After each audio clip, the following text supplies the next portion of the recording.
2024년도 우리 첫 주일 예배 오신 여러분들을 주님 안에서 축복합니다.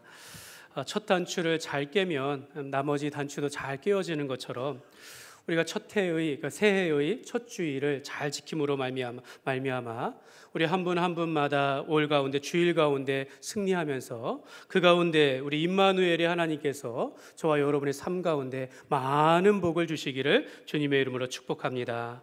올 한 해에도 우리 성도들이 작년보다는 올해보다는 내년이 성도들마다 조금씩 믿음의 진보를 이루며 또 우리 가정마다 예수님께서 주인 되심으로 가정마다 축복이 흘러넘치게 하시고 또 이제 이 땅에 전쟁의 소문이 그치면서 한국교회가 올해에는 더 성장할 수 있는 복음 안에서 성장하고 부흥하는 한 해가 되시기를 주님의 이름으로 축복합니다. 여러분, 올해의 표어는 여러분 옆에 있는 것처럼 너는 교회가 되어라입니다. 예수님은 제자들에게 주는 그리스도시요 살아계신 하나님의 아들이십니다 라는 고백하는 이들을 통해서 예수님을 나를 구원하신 분으로 내 삶의 주인으로 고백하는 이들 위해 하나님의 복음을 맡기시면서 내 교회를, 이 땅에 내 교회를 세우리라 라고 약속하셨습니다. 예수님께서 승천하시고 약속대로 이 땅 가운데 성령이 임하심 가운데서 이 땅에 오늘날 이와 같은 교회의 모습이, 이 교회 공동체가 세워지면서 하나님의 나라를 위하여서 하나님의 나라가 확정되도록 하나님께서는 교회를 통하여 지금도 역사하고 계십니다.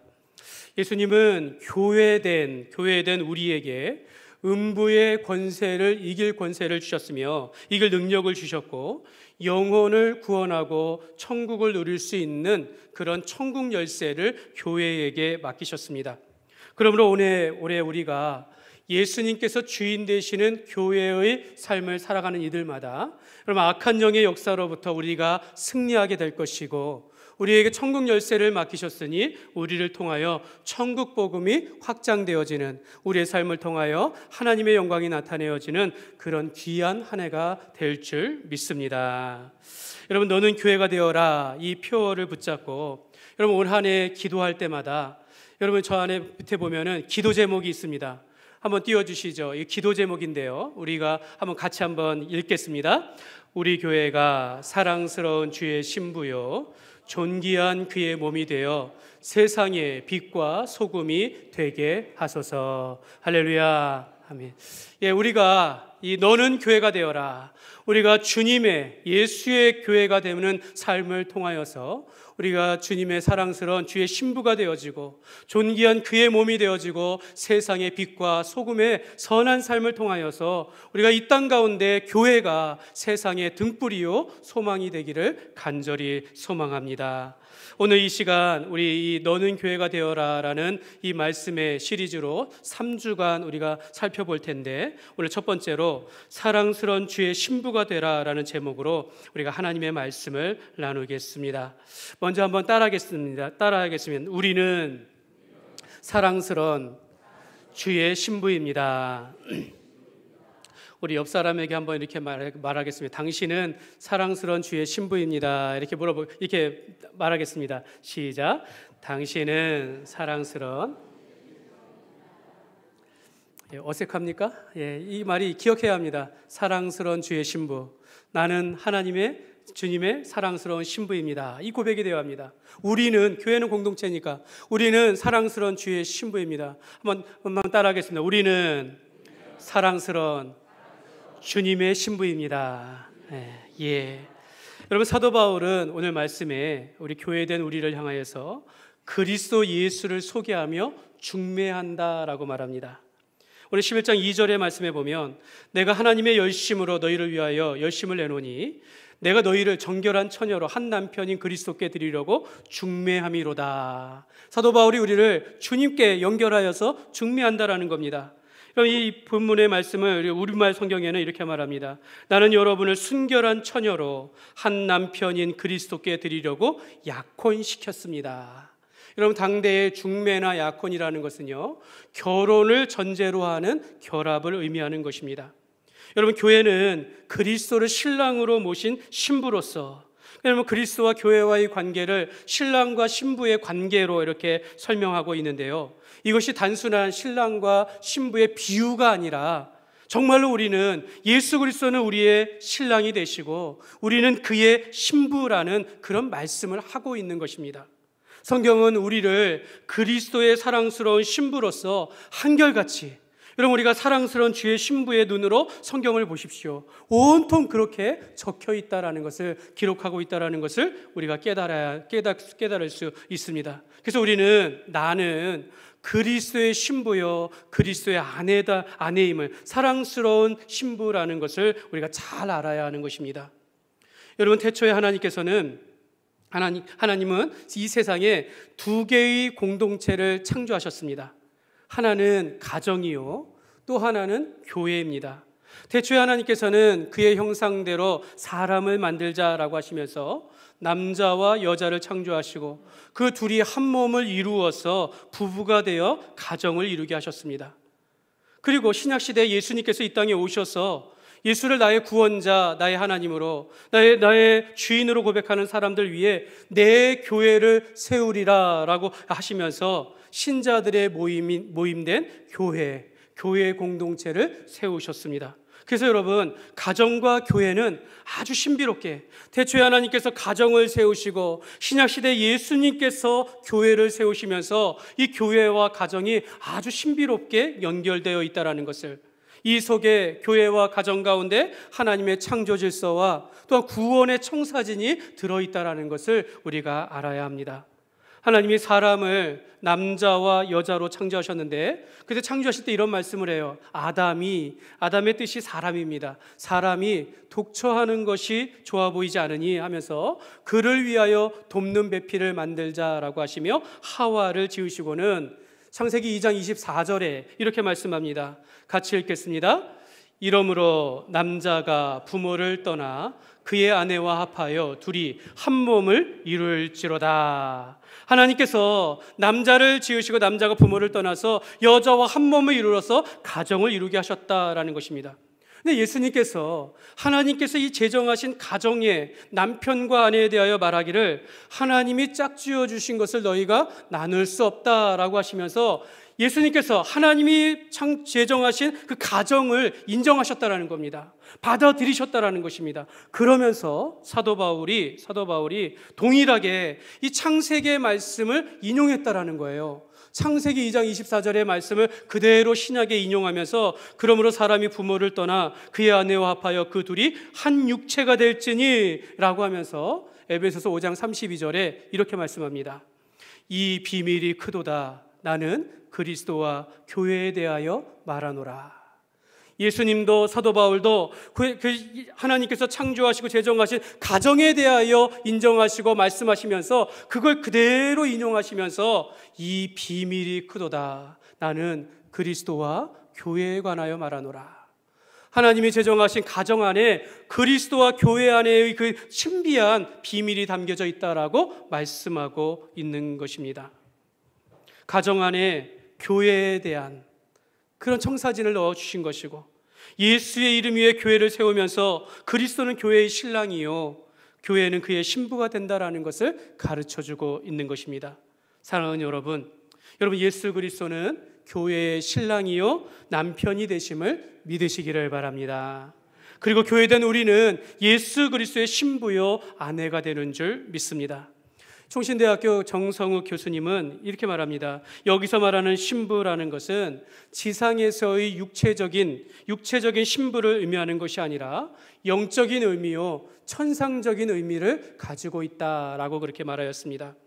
예수님은 교회의 영적인 신랑이 되는 것을 말하고 남편이 된다라는 그런 뜻입니다.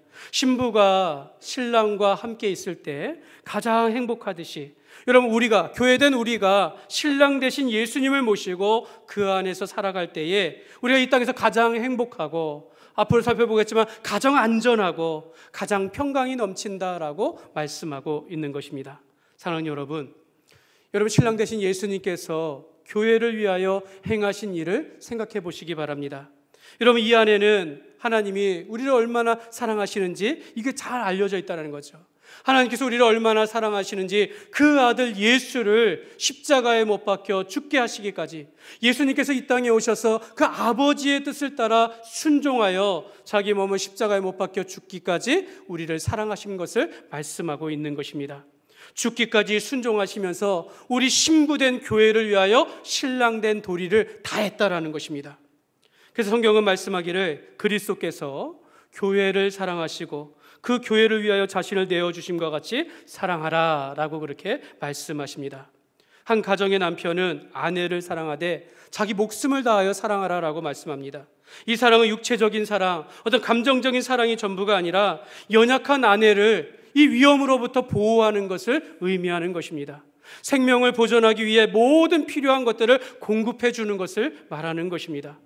여러분, 오늘날은 남편이든 아내든 모두가 다 일하는 시대이지만, 여러분, 과거에는요, 힘을 가지고 일하는 것이 대부분이었기 때문에 모든 원수로부터, 모든 맹수로부터 남편이 가정을 보호해야 할 책임을 가지고 있습니다. 먹을 것과 입을 것을 제공하는 일에 모든 힘을 다했다라는 것이죠. 여러분, 그러나 믿음의 남편이라고 해도 여러분, 이런 일들 다 잘하는 것은 아닙니다. 여러분, 성경에 보면 아브라함이 그 기근으로 인하여서 애굽으로 피신하였을 때 자기 아내를 내 동생이라, 누이라라고 여기면서 그렇게 사람들에게 이야기했다라는 거예요. 혹시라도 이방 사람들이 이 아내의 아름다움을 보고선 자기를 죽일까 봐 누이라고 한 거예요. 여러분, 아브라함도 이렇게 믿음의 가장으로서 연약한 모습을 보였지만 우리 신랑 되신 예수님께서는 우리를 목숨을 다하여 우리를 지키시고 사랑하시며 함께 하신다라는 것입니다. 교회를 위하여 자기 목숨을 내어주시기까지 사랑하면서 볼지어다 내가 세상 끝날까지 너희와 항상 함께 있으리라 라고 하면서 영원토록 우리와 함께 하실 것을 약속하셨다라는 것입니다. 여러분, 아가서에 보면 솔로몬이 술람미 여인을 자기 아내로 신부로 맞이하면서 노래하는 내용이 나옵니다. 내 사랑 너는 어여쁘고도 어여쁘도다, 이렇게 말합니다. 여러분, 아가서 5장 2절의 말씀에 보면 내가 잘지라도 마음은 깨었는데 나의 사랑하는 자의 소리가 들리는구나. 문을 두드려 이르기를 나의 누이 나의 사랑 나의 비둘기 나의 완전한 자야 문을 열어다오. 내 머리에는 이슬이 내 머리털에는 밤이슬이 가득하였다 하는구나 하면서 자기 아내를 향하여 나의 누이여 나의 사랑이여 나의 비둘기여 이렇게 하면서 문을 열어다오 내가 너에게 들어가리라, 이렇게 말하는 것입니다. 여러분, 한번 따라하겠습니다. 나의 사랑 나의 배우자여 사랑합니다. 옆에 우리 배우자가 계신지는 모르겠지만 나의 사랑 나의 배우자여 내가 사랑합니다, 이런 고백을 주님께서 우리를 위하여 하시는 것입니다. 여러분, 아가서의 말씀은 하나님께서 우리를 얼마나 사랑하시는지를 표현하고 있는, 보여주는 말씀입니다. 하나님은 우리를 사랑하시되 우리를 누구보다도 잘 아시는 분이시죠. 언제나 우리와 함께 하신다라고 말씀하시고 변함없이 한결같이 우리를 찾으시며 사랑하신다라고 고백하는 것입니다. 오늘 예수님이 우리에게 이렇게 오늘도 나의 사랑 나의 아내여 하면서 문을 두드리는 거죠. 문을 열어다오 하면서 오늘도 예수님께서 우리의 마음의 문을 여시는 것입니다. 내가 너와 더불어서 너에게 들어가 우리 마음 가운데 함께 있으며 너와 더불어 먹고 살아가기를 원한다라고 하면서 주님은 오늘도 우리를 초청하고 있다라는 것입니다. 한번 따라하겠습니다. 신랑 되신 주님, 내 마음에 들어와 함께 해주세요. 여러분, 신랑은 우리를 찾기를 원하고 신부는 그 신랑을 우리가 맞아들이면서 우리가 함께 살아가는 것입니다. 여러분, 청룡열차 타봤습니까? 이게 롤러코스터를 타보는데요, 여러분 엎치락뒤치락하고 뒤집어지고 이러지 않습니까? 여러분, 사람이 그런 삶을 살아요. 감정이 기복이 심해가지고 우리가 하나님을 잊어버리기도 하고 떠나버리기도 하고 주님과 함께 있는 듯 하면서도 떠나가기도 하고, 한때는 내가 예수님과 가까운 것 같은데 어느 날 내가 하나님과 멀어진 내 상태를 바라보게 되어집니다. 그럼에도 불구하고 하나님은 한결같이 우리를 찾으시고 한결같이 우리를 사랑하시며 우리에게 사랑을 베푸신다라는 것입니다. 여러분, 호세아서의 말씀이 그렇습니다. 하나님이 자기를 떠나서 우상을 섬기고 음란한 이스라엘 백성들을 향하여 여전히 너희를 사랑한다라는 것을 호세아 선지자의 삶을 통하여 말씀하고 있는 내용인데요, 하나님은 호세아 선지자를 부릅니다. 그리고 나서 내가 저 여자를, 고멜이란 여자인데요, 다른 남자와 동침하여 자녀를 낳은 저 부정한 여자를 내 아내로 삼으라, 이렇게 말합니다. 그래서 이 호세아 선지자가 아내로 삼았어요. 그런데 이 아내가 또 이 남편을 떠나가지고 세상을 사랑하며 음녀가 되었지만 하나님께서 다시 데려와서 그를 맞이하여 사랑하라 라고 그렇게 말씀합니다. 여러분, 하나님의 사랑은 이와 같습니다. 우리가 떠나가고 멀어지고 하나님을 잊어버린다 할지라도 우리가 아버지를 따라 마치 탕자와 같이, 탕자가 세상 가운데 허랑방탕하여 방탕한 삶을 살아가다가 모든 것을 잃어버린 후에 아버지의 집이 좋다라면 생각하며 아버지 집에 왔을 때 아버지께서 뛰어나가 그를 맞이하면서 옷을 입히고 신을 신기고 손에 가락지를 끼우면서 내가 너를 위하여 내가 잔치를 베풀리라 라고 하시는 그 아버지의 심정이 바로 하나님께서 오늘 우리를 맞아주시는 것입니다. 여러분, 성경에 보면 하나님께서는 우리의 삶 가운데서 죄인 한 사람이 회개하면 회개할 것이 없는 의인 99으로 기뻐하는 것보다 더 기쁘다, 이런 말씀을 하셨습니다.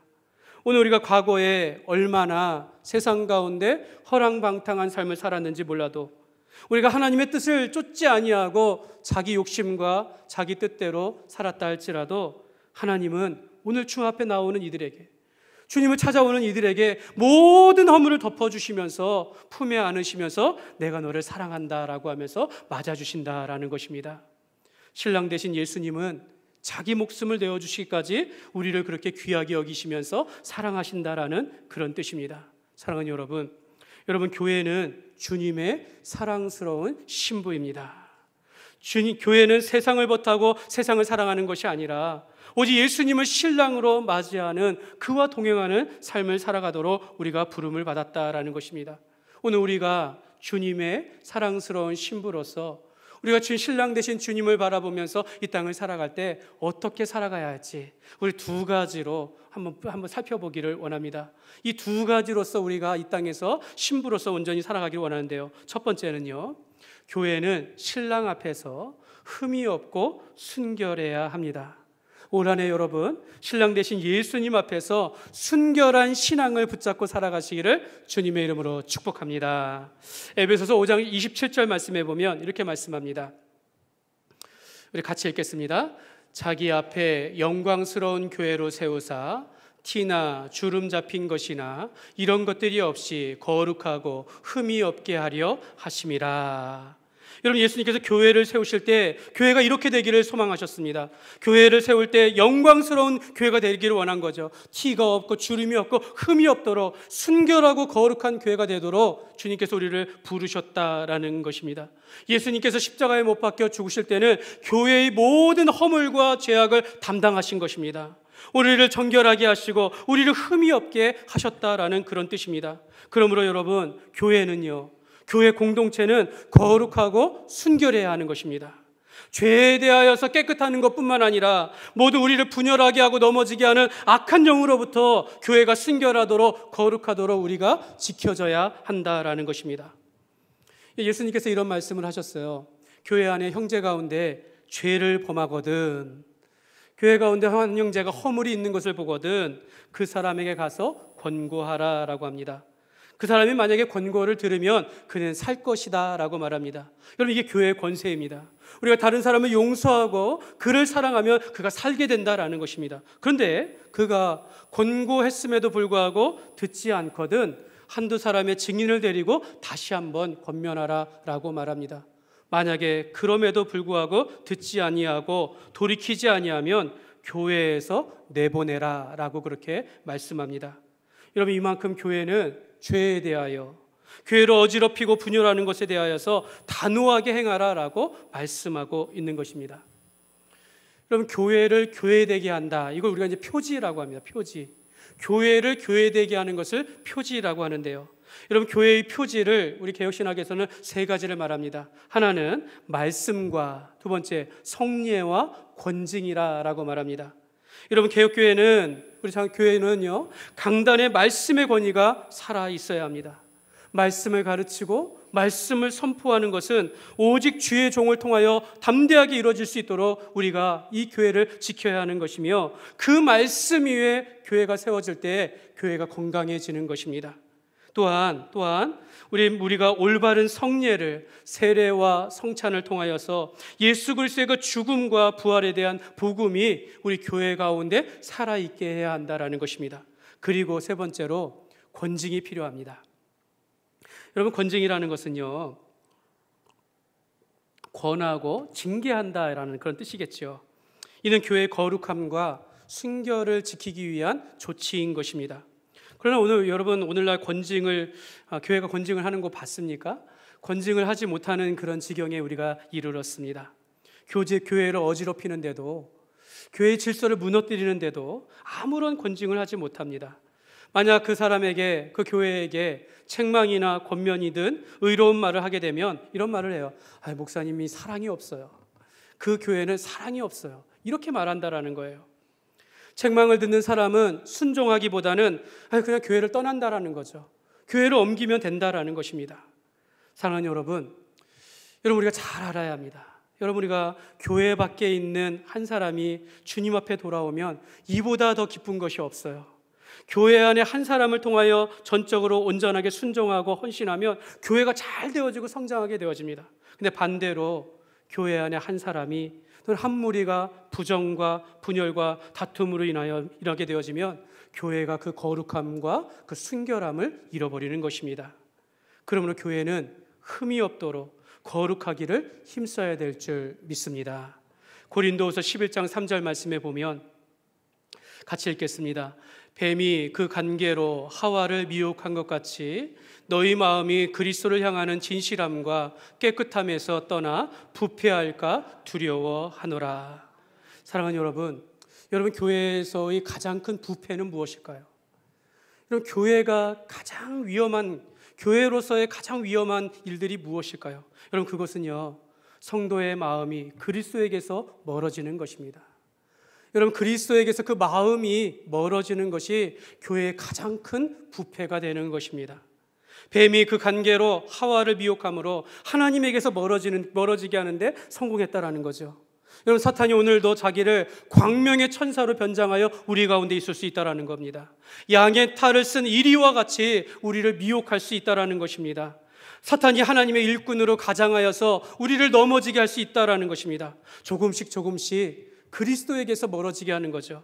진리의 말씀을 왜곡하여 듣게 하거나, 교회를 향한 부정적인 마음을 갖게 하거나, 담임 목사에 대한 좋지 않은 마음을 가지면서 결국은 그리스도에게서 멀어진다라는 거죠. 또는 우리가 서로가 비교하여서 열등감에 사로잡혀서 아무 일도 하지 못하게 하는 것, 여러분, 이것이 사단이 교회를 분열하게 하는 그런 일들이다라는 것입니다. 사랑하는 여러분, 교회는요, 그리스도의 순결한 신부가 되어야 합니다. 우리가 교회는요, 주님의 사랑과 특권을 받고 살아가지만 또한 이 사단의 공격으로부터 우리가 싸워야 하면서 살아가야 하는 것입니다. 여러분, 그것이 무엇이겠습니까? 깨어 있어야 한다는 거죠. 교회가 순결함과 거룩함을 잃지 않기 위해서는 말씀으로 무장하고, 우리가 한 마음과 한 뜻으로 우리가 하나 되기를 힘쓰면서 우리가 교회의 덕과 질서에 순종하는 삶을 살아가야 하는 것입니다. 그러므로 교회된 저와 여러분이 항상 주 안에서 순결하시기를 주님의 이름으로 축복합니다. 두 번째로 교회는 신랑을 순종하며 사모해야 합니다. 우리가 신랑 대신 예수님을 말씀을 순종하는데 말로만 행하는 것이 아니라 행함으로 순종하며 주님을 사모해야 한다라는 그런 뜻입니다. 에베소서 5장 22절과 23절의 말씀에 보면 우리 같이 읽겠습니다. 아내들이여 자기 남편에게 복종하기를 주께 하듯 하라. 이는 남편이 아내의 머리됨이 그리스도께서 교회의 머리됨과 같음이니 그가 바로 몸의 구주시니라.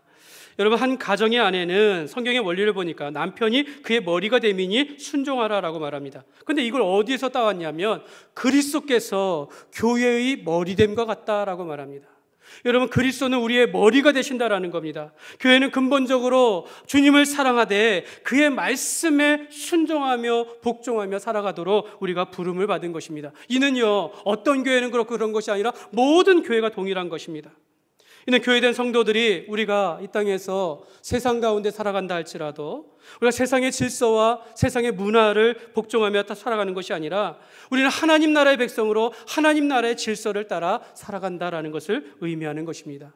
구체적으로 우리가 하나님의 말씀을 붙잡고 세상 가운데 살아간다라는 것을, 그리스도의 신부로서 세상과 구별된 삶을 살아가는 것을 의미하는 것입니다. 이사야서 54장 5절 말씀에 보면 같이 읽겠습니다. 이는 너를 지으신 이가 내 남편이시라. 그의 이름은 만군의 여호와이시며 내 구속자는 이스라엘의 거룩한 이시라. 그는 온 땅의 하나님이라 일컬음을 받으실 것이라. 아멘. 하나님이 우리를 지으셨으니 우리의 남편이다라고 말합니다. 이는 하나님이 우리의 주인 된다라는 그런 뜻입니다. 그러므로 예수님 안에서 우리가 새 사람으로 지음을 받았으니 신랑 되신 예수님께서 우리의 주인 되심을 말씀하고 있는 것입니다. 우리는 주님 안에 속하며 주의 뜻을 쫓아서 우리가 살아가는 것입니다. 여러분, 신부는요, 신랑의 가장 곁에 있을 때 가장 행복한 것입니다. 여러분, 신부가 신랑 곁에 있어야 하는 것이지 누가 그 옆에 있어야겠습니까? 여러분, 신부는 신랑의 품에 있을 때 가장 행복하고 아름다운 삶을 살아가는 것입니다. 마치 예수님께서 어느 한 마을에 마르다의 집에 들어가시는데 이 마르다는 예수님을 영접해가지고 그를 위하여 음식을 준비하느라고 분주해요. 그런데 동생인 마리아는 그 예수님의 발치 아래에서 무릎 꿇고 주님을 바라보고 있는 겁니다. 주님의 말씀을 듣는 겁니다. 예수님께서 말씀하시기를 마르다는 준비하는 일이 많아서 마음이 분주하다라고 말합니다.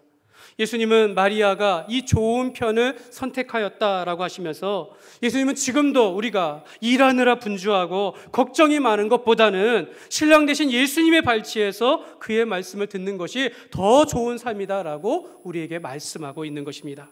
사랑하는 여러분, 우리가 분주하고 바쁜 세상 속에서 여러분, 근심하며 걱정하며 살아가는 것보다는 우리가 한 분 예수님을 바라보면서 그분 가까이에서 말씀을 듣고 살아가는 삶이 되시기를 주님의 이름으로 축복합니다.